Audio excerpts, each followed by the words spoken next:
देशामध्ये काकीनाडा इथे काँग्रेसचं अधिवेशन झालेलं होतं आणि त्यावेळेला हजारो प्रतिनिधी जमलेले असताना अध्यक्ष कोण? पुन्हा शौकत अली मोहम्मद अली जोडे. काँग्रेसची प्रथा अशी असते की वंदे मातरमनी प्रारंभ करा. इतकं वंदे मातरम संपूर्ण राष्ट्रामध्ये गायलं जातं आणि त्यावेळेला एक ऋषितुल्य व्यक्तिमत्व त्या मंडपामध्ये, अंगावर भगवी वस्त्र धारण केलेली होती, जटा होत्या, दाढी रोळत होती छातीवर, गंध लावलेला होता, श्री रामनामाचा जप करणारा हा ऋषितुल्य महात्मा आला, व्यासपीठावर चढून गेले आणि आता प्रारंभ होणार वंदे मातरमनी. त्यावेळेला मोहम्मद अली म्हणाला की वंदे मातरम गायचं नाही, माझी परवानगी नाही. अध्यक्ष आहे, मी तुम्हाला परवानगीच देत नाही मुळामध्ये. त्यावेळेला त्या ऋषितुल्य व्यक्तिमत्वाने सांगितलं, परवानगी देणारे न देणारे तुम्ही कोण? ही माझी मातृभूमी आहे, ही माती माझी आहे, हे राष्ट्र माझं आहे, वंदे मातरम आमचा महाप्राण आहे आणि तुम्हाला तो ऐकावाच लागेल, नाही तर खाली उतरा. काँग्रेसच्या अध्यक्षाला सांगितलं आणि त्या ऋषितुल्य व्यक्तिमत्वाने संपूर्ण वंदे मातरम तिथे गायलेलं होतं. हा महात्मा दुसरा तिसरा कोणी नव्हता, ते होते पंडित विष्णू दिगंबर पलुस्कर. तानपुऱ्याच्या जोरावर जग जिंकेन अशी ज्यांनी प्रतिज्ञा केलेली होती ते पंडित विष्णू दिगंबर पलुस्कर. अनेक कानसेन ज्यांनी तयार केले ते. असं मोहम्मद अली शौकत अलीचं राजकारण होतं. पुढे प्रसंग असा घडला की सावरकरांचा मुक्काम अर्थातच रत्नागिरीला होता आणि त्यावेळेला अनेक मंडळी सावरकरांच्या भेटीगाठीसाठी येत असत. योग असा आला की स्वातंत्र्यवीर सुटून आले आणि गांधींचा दौरा रत्नागिरीला होता. आपल्यापैकी अनेकांनी अर्थात पाहिलं असणार चित्रपटामध्ये, इतिहासाला जितकं प्रामाणिक न्याय देता येईल ते धरून संवाद लिहिले गेलेले आहेत. गांधी येणार हे कळल्याबरोबर सावरकर आजारी होते, ताप होता, तरी त्यांनी घाईघाईने चिठ्ठी पाठवली आणि सांगितलं कृपा करून या आणि मला भेटा. ते निमंत्रण स्वीकारलं भोजनाचं गांधींनी आणि गांधी भेटायला आले. पहिली काही प्राथमिक चर्चा झाली आणि ती चर्चा झाल्यानंतर गांधी म्हणायला लागले की मला आणखीन 2 दिवस राहायला आवडतं. मी खरंच इथे राहिलो असतो सावरकर आपल्याकडे, पण काय माझ्या मागे कामं इतकी आहेत, 2 दिवसात अनेक ठिकाणची निमंत्रणही मी स्वीकारली आहेत आणि जाऊन काही जनजागृती सुद्धा मला करायची. त्यावेळेला तात्याराव म्हणाले, होय आपण म्हणताय ते खरं आहे, आपल्यालाही ठेवून घेणं आणखीन 2 दिवस मलाही आवडलं असतं. कस्तुरबाई बरोबर होत्या, गांधी होते, त्यावेळेला आपल्याला उभयताना इथे राहून ठेवून घ्यायला मलाही आनंद झाला असता, पण आपल्याला जायचं. असं करता करता शुद्धीकरणाचा प्रश्न निघाला. जे सक्तीनं बाटवले गेलेले आहेत त्यांच्या शुद्धीकरणाचा प्रश्न, आपलं मत व्यक्त करायला जो बुद्धिमान आहे तर्काप्रमाणे त्याला आपलं मत व्यक्त करायला जागा आहे, असं स्वच्छ मत सावरकरांनी मांडलं. त्यावेळेला गांधी जरा गुळमुळीत बोलायला लागले आणि ते म्हणाले, मला असं वाटतं की आत्ता बाटवला गेला असेल तर त्याच्या बाबतीत जरा हे थोडं सत्य ठरू शकतं, पण बाटवून काही पिढ्या गेलेल्या आहेत त्याला अट्टहासाने पुन्हा माघारी आणावं असं मला काही वाटत नाही.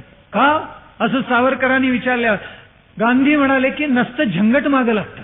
अरे नसतं झंगट, यातून झंगट निर्माण होतात असे शब्द त्यांनी काढलेले आहेत. तात्याराव म्हणाले हा प्रश्न झंगट निर्माण होण्याचा नाहीये, ज्याला पुन्हा आपल्या धर्मामध्ये जायचंय आणि ज्याला ते आकर्षण आहे, ज्याच्याजवळ बुद्धी आहे, स्वतंत्र मत तो मांडू शकतो, त्याला ही अनुमती द्यायलाच पाहिजे. त्यावेळेला गांधींना पटकन काही सांगता येईना. मग ते म्हणाले स्वधर्मे निधनम श्रेय, असं गीताचं नाही का सांगत. तेव्हा ज्यांनी त्यांनी आपल्या धर्मामध्ये, हे बरोबर आहे, पण कुणी राहायचं, जे बाटवले गेलेत त्यांनी नाही. हिंदू महासभेचे ब्रजेश व्याख्यानात जाहीरपणे सांगत असत. ते म्हणत असत, याला उभा केला तरुणाला समोर आणि त्याला विचारलं तुझं नाव काय? सलीम. तुझ्या बापाचं नाव काय? सुलेमान. त्याच्या बापाचं नाव काय? महम्मद. त्याच्या बापाचं नाव काय? अकबर. आणि त्याच्या बापाचं नाव काय? गोविंद.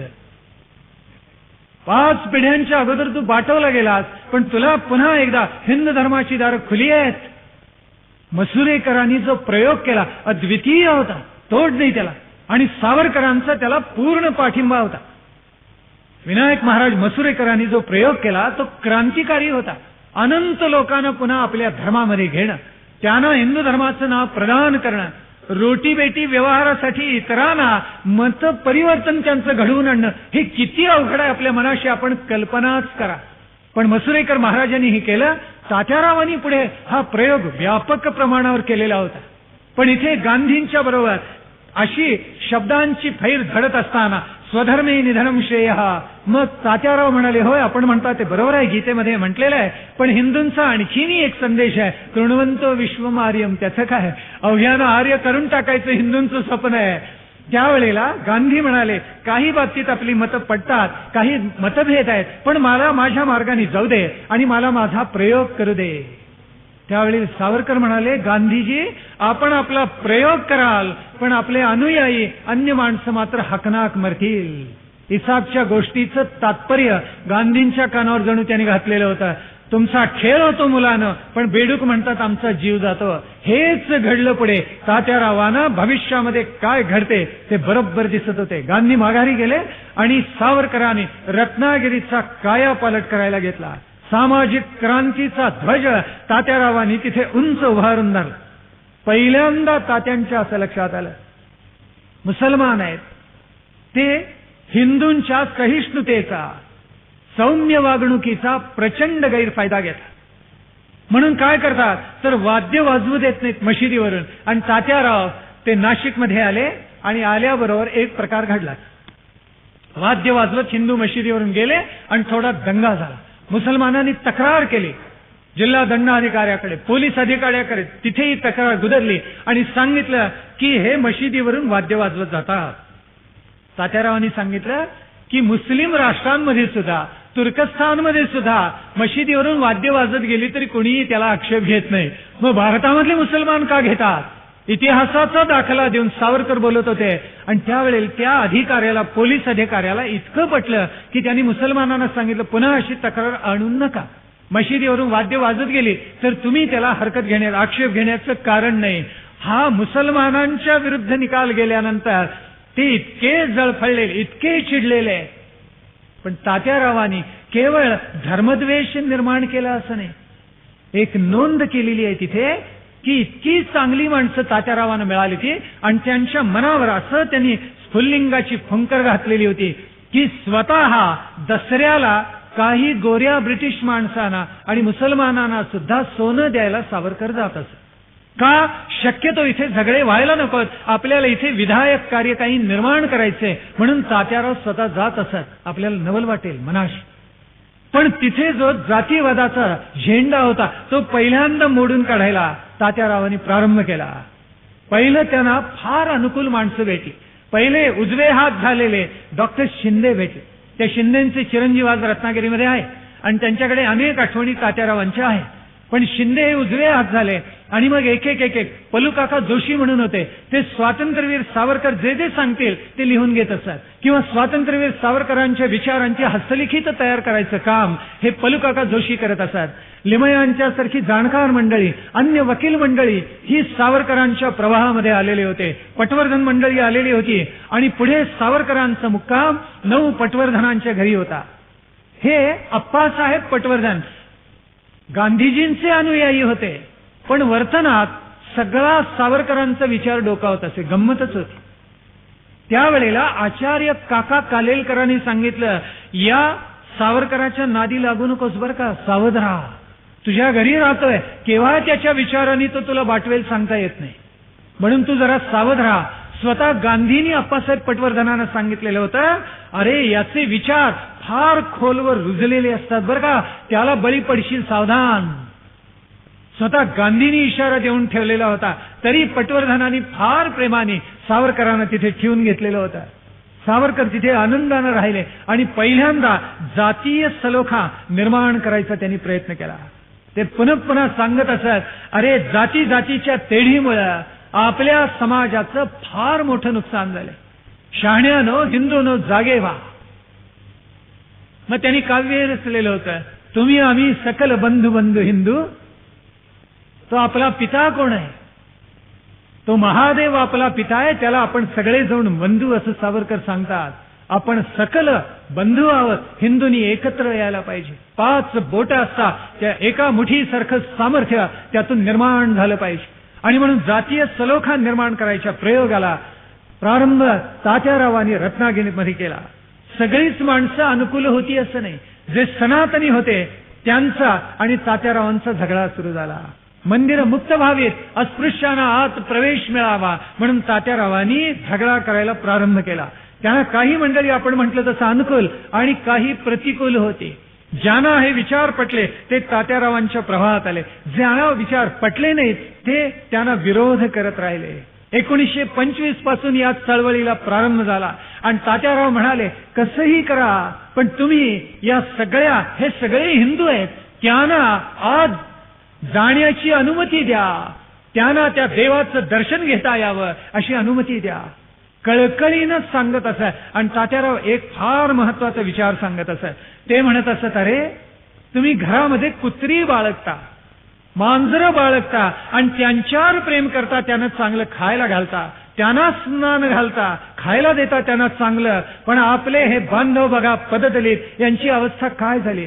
त्यांना स्वच्छ पाणी प्यायला नाही, त्यांना स्नानाला पाणी नाहीये, त्यांना खायला चांगलं अन्न नाहीये. आज समाजातून ते बहिष्कृत होऊन पडलेले आहेत.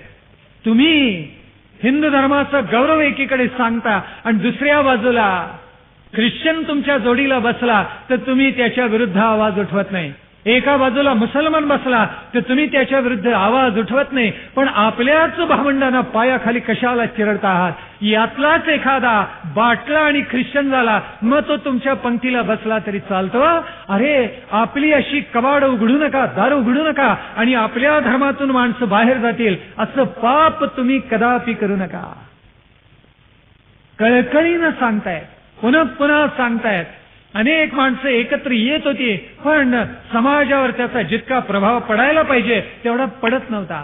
कुठलाही नवीन विचार समाजाला एकदम पटत नाही. स्वातंत्र्यवीरांचे विचार फार क्रांतिकारक होते. नेत्यांनी जरा समाजाबरोबर जावं. पण सावरकर 10, 20, 50, 100 पावलं होते. मला नेहमी मनामध्ये तुलना आहे. लोकमान्य टिळक ज्या वेळेला लंडनला जाऊन आले त्यावेळेला पुण्यातल्या लोकांनी गदारोळ केला आणि म्हटलं समुद्र उल्लंघन करून गेलात तुम्ही, तेव्हा प्रायश्चित्त घ्यायला पाहिजे. टिळक म्हणाले प्रायश्चित्त द्या. घेतलं प्रायश्चित्त. आणि मग दादासाहेब खापर्डेंना म्हणाले लंडनची वारी झाली, प्रायश्चित्त झालं, पुणेकरी संतुष्ट झाले. समाजाला बरोबर न्यायचं असेल तर फार अंतर मध्ये ठेवून चालत नाही, हे टिळकांना फार कळलेलं होतं. सावरकर विज्ञाननिष्ठ होते आणि विज्ञाननिष्ठ असल्यामुळे गाय उपयुक्त पशु आहे असा त्यांनी निबंध लिहिला. तो अनेकांना आवडला नाही. कारण गाय गो माता ही हिंदू माणसाच्या मनामध्ये श्रद्धा आणि त्याच्यामुळे गायीला केवळ एक उपयुक्त पशु मानावा. सावरकरांनी हे पटलं नाही. बरं दुसरा असं झालं की रत्नागिरीमध्ये सगळा नवीन विचार आला. त्याच्यामुळे त्या कुटुंबामध्येच 2 पक्ष झाले. एका घरामध्ये 2 तट झाले. पिता कदाचित सनातनी किंवा सावरकरांना अनुकूल आणि मुलगा सावरकरांना प्रतिकूल, किंवा पिता परंपरेला अनुकूल आणि पुत्र सावरकरांना अनुकूल, असं काही घडत गेलं. आणि घराघरामध्ये कुणाच्या पक्षाला जावं अशी अहमिहका सुरू झाली. आणि सावरकर सांगतायत आपल्या पददलितांना उचला, जवळ घ्या, आपण एकत्र बसलं पाहिजे, एकत्र बसून अन्न सेवन केलं पाहिजे. फक्त ते अन्न स्वच्छ आहे अशी काळजी घ्या म्हणजे झालं. ते घाण नाहीये, स्वच्छ आहे आणि म्हणून त्याचा आपल्याला आस्वाद घेता येईल असं पहा. दारावर भिकारी जर आले, इतका क्रांतिकारक प्रयोग सावरकरांनी एके ठिकाणी केलेला होता. ते म्हणाले दारावर भिकारी आल्यानंतर ते म्हणाले एकेकाला मी भिक्षा नाही वाढणार, सगळे एकत्र या आणि पंगत मांडा इथे, मग तुम्हाला वाढतो. आणि ते भिकारी चकितच झाले. असं म्हणणारा कोणी महात्मा त्यांना पूर्वी भेटलेलाच नव्हता. भीक टाका, उद्योग करा हे सावरकरांनी त्यांना सांगून एक नवीन प्रयोगाला सगळ्यांना उद्युक्त केलेलं होतं. सावरकरांचं सांगणं रत्नागिरीच्या मातीमध्ये हळूहळू रुजायला लागलं, हळूहळू मरायला लागला आणि सावरकरांचे विचार हळूहळू बाहेर गेले, प्रसृत झाले आणि महर्षी शिंदेना कळले. त्यावेळी त्यांना अतिशय आनंद झाला की सावरकर असा जाती जातीतली तेढ मोडायचा प्रयत्न करून टाकताय. प्राचीन काली 4 वर्ण होते आणि नंतर सहस्रावधी जातीत त्याचं रूपांतर झालं. वर्ण म्हणजे व्यवसाय, व्यवसायाची विभागणी केली ती आजही समाजात व्यवसाय आहे. म्हणजे वर्ण कधीही जाणार नाही. वर्णचा भलताच अर्थ आम्ही गृहीत धरला म्हणून घोटाळे झाले. वर्ण म्हणजे व्यवसाय. आपल्या समाजात व्यवसाय आहेत ते राहणारच, अनादी आहेत, अनंत आहेत. कोणाला कोणता तरी व्यवसाय करावाच लागतो पात्रतेप्रमाणे. यालाच भगवान श्रीकृष्णांनी गुणकर्म विभागशः म्हटले. चातुर्वर्णे मया सृष्टम गुणकर्म विभागशः. त्याचा अर्थ वेगळा आहे. म्हणजे व्यवसाय हे गुणकर्माप्रमाणे प्राप्त होतात असं स्वतः सावरकर भगवान श्रीकृष्णाने सांगितलं. सावरकर म्हणत होते अनंत जाती झाल्या, या जाती सगळ्या मोडून काढल्या पाहिजेत आणि एक हिंदू या राष्ट्रामध्ये असं आपण गृहीत धरलं पाहिजे. शिखाना म्हणत असत अरे हिंदू मग त्याच्या पुढे कंसामध्ये शीख लिहा ना. हे केलं तर पहिल्यांदा हिंदू लिहा मग आर्य समाज असं कंसात लिहा ना.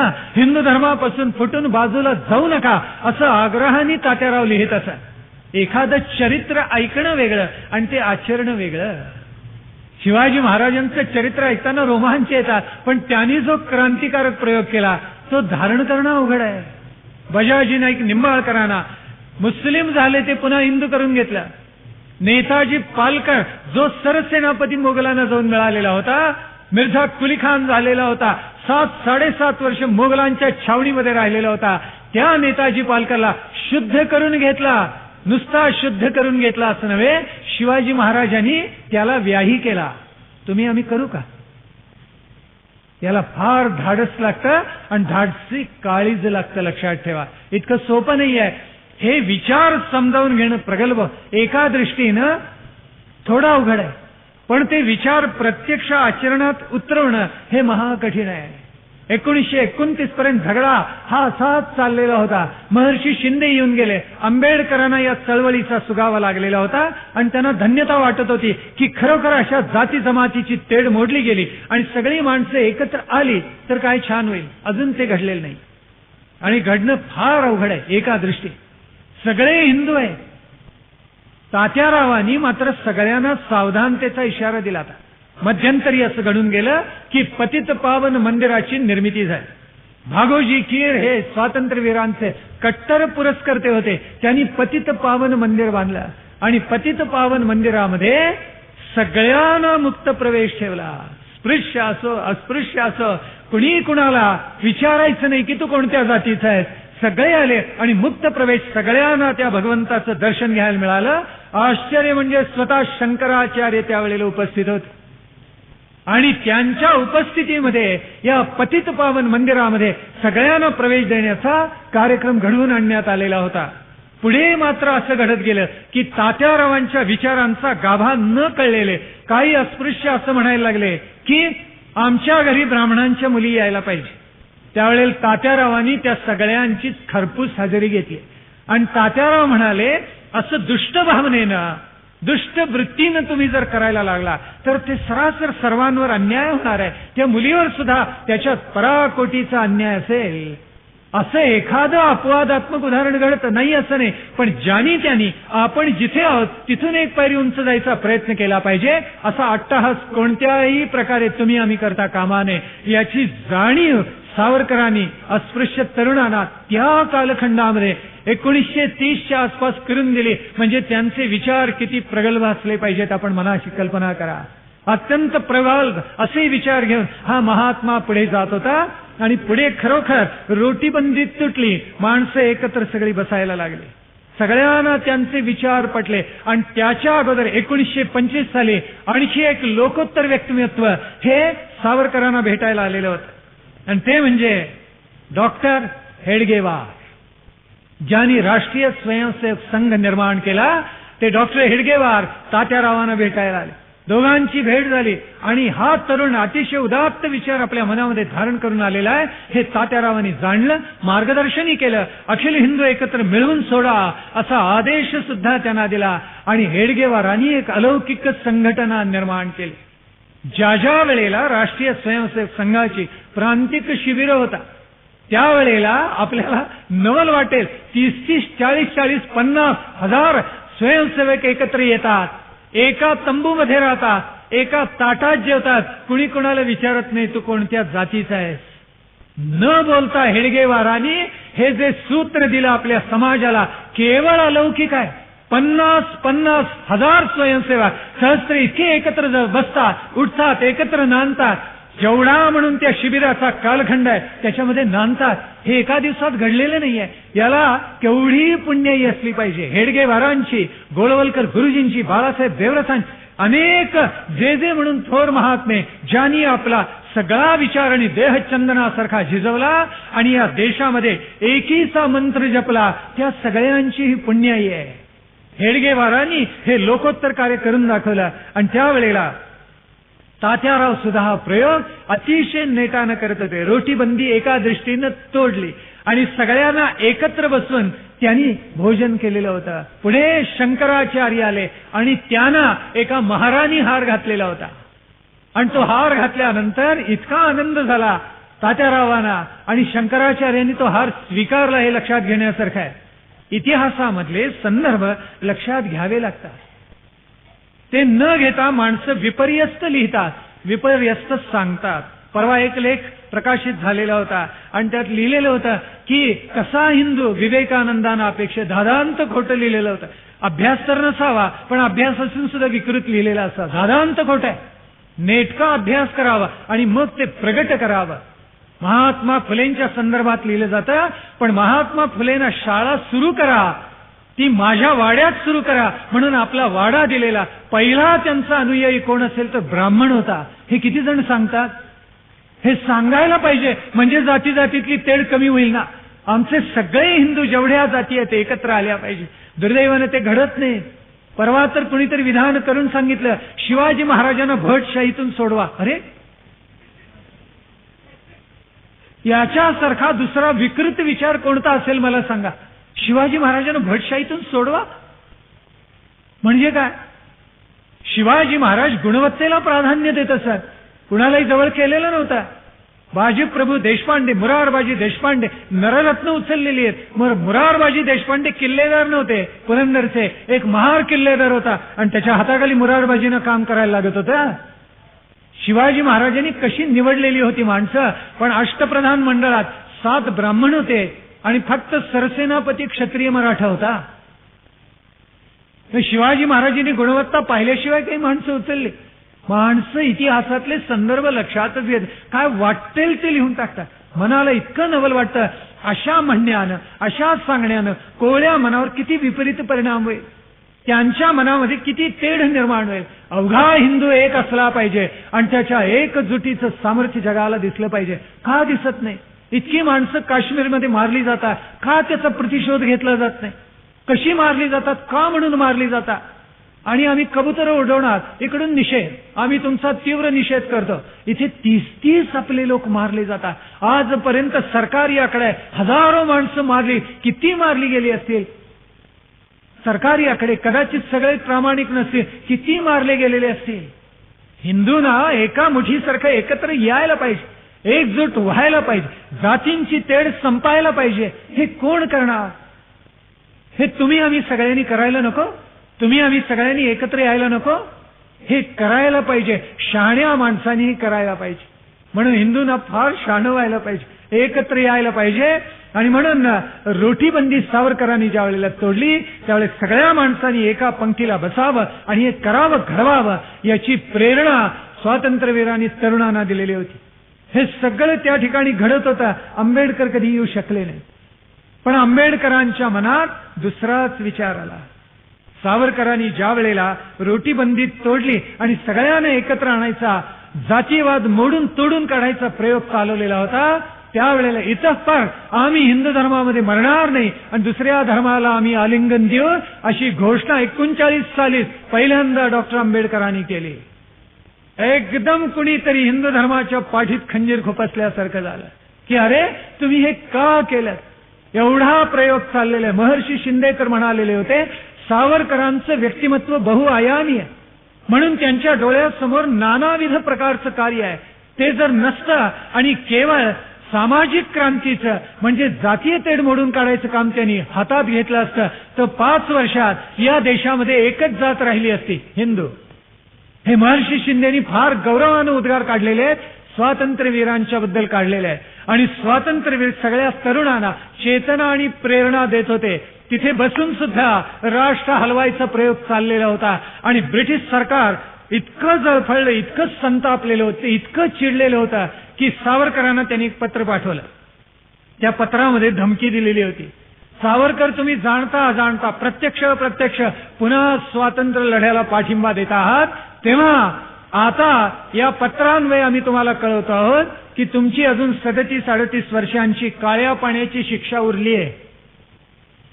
आम्हाला जर सबळ पुरावा मिळाला, तुम्ही तरुणांना धाक न घालता, म्हणजे ब्रिटिशांकडे अनुकूल न करता ब्रिटिशांच्या विरोधी केलात आणि क्रांतीला पुन्हा चिथावणी जर दिलीत, ती 37-38 वर्षांची शिक्षा भोगण्यासाठी आम्ही तुम्हाला पुन्हा अंदमानला पाठवू.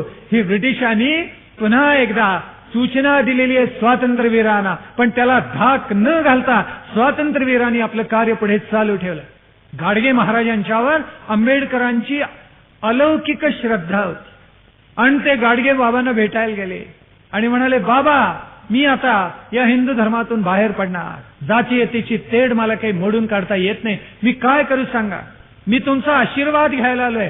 आणि आंबेडकरांनी कितीही प्रयत्न केला तरी शेवटपर्यंत गाडगे बाबांनी त्यांना आशीर्वाद दिला नाही. लक्षात ठेवा, आंबेडकरांनी किती अर्जवा विनवण्या केलेल्या आहेत की मला आशीर्वाद द्या, बाबांनी आशीर्वाद दिला नाही गाडगे बाबांनी शेवटपर्यंत. शेवटी ते म्हणाले, बाबा मला काहीतरी सांगा. ते म्हणाले, बापुले तुझ्या मनानेच आता एवढं, खरं तर जाऊ नकोस, पण तुझ्या मनानेच जर आता एवढं घेतलं असेल, एक कृपा कर माझ्यावर. काय? एक मुसलमान होऊ नको आणि दुसरं ख्रिश्चन होऊ नको. काय शहाणे होते गाडगे बाबा. काय माहिती होतं मग दुसरीकडे जाऊन कुठे जाणार, जैन बौद्ध कुठेतरी जातील, ती आमच्या हिंदू धर्मालाच लागलेली फळं आहेत असं इतिहास सांगतोच आहे. कारण तेही सहिष्णू आहेत, चांगले आहेत, अहिंसेचं प्रतिपादन करणार आहेत, मग निदान इकडे तरी जाऊ देत. म्हणून सांगितले, एक लक्षात ठेव, तू कधीही ख्रिश्चन होऊ नको आणि मुसलमान होऊ नको, नाहीतर एवढे सगळे लोक त्यांच्या मागे गेले असते आणि आपले शत्रू झाले असते. लक्षात ठेवा. मिशनरीजना रत्नागिरीमध्ये भीती वाटायला लागलेली होती आणि ते म्हणत होते की हा शुद्धीकरणाची मोहीम करतो. सावरकरांनी स्वतः जवळजवळ 200 माणसांना ख्रिस्ती धर्मातून शुद्ध करून घेतलं, इतिहासात पुरावा यायला. आणि त्यावेळेला इंदूरचं एक प्रकरण गाजलेलं होतं. इंदूरचे जे संस्थानिक होते ते तुकोजीराव म्हणून होते आणि ते एका ख्रिश्चन मुलीच्या प्रेमात पडले, तिचं नाव मिस मुला. तेव्हा काही जणांनी त्याला विरोध केला आणि सावरकरांच्याकडे वार्ता आल्यानंतर सावरकर म्हणले, खुशाल तिच्याबरोबर त्यांना लग्न करू दे, तिला हिंदू तेवढं करून घ्या म्हणजे झालं, बस येऊ देत ना, काय बिघडलं. ही सावरकरांची भूमिका होती. त्याला त्यांनी पाठिंबा दिला आणि मिशनरीजना इतकी चिंता वाटायला लागली, हा भयंकर आहे मनुष्य, हे त्यांनी ओळखलेलं होतं. याला विचाराने पराभूत करता येत नाही, कृतीने पराभूत करता येत नाही, कारण याचे विचार इतके लखलखित आहेत आणि त्याच्या मागे अनुयायी आहेत, ते सुद्धा इतके दृढनिश्चयाचे आहेत, हे त्यांना बरोबर कळलेलं होतं. आणि म्हणून अनेक माणसं शुद्धीकरणाची प्रचंड मोहीम सावरकरांनी तिथे निर्माण केली, त्या रत्नागिरीमध्ये निर्माण केली. अनंत माणसांना एकत्र आणून हृदयाशी धरलं आणि त्यांना एक लक्ष, एक दिशा, एक मार्ग दाखवला आणि सांगितलं, या मार्गाने जा, कृतार्थ होऊन जाल. पुढे भाग्य असं उजाडलं या राष्ट्राचं की 1937 साली सावरकरांच्यावरचे सगळे निर्बंध उठवण्यात आले.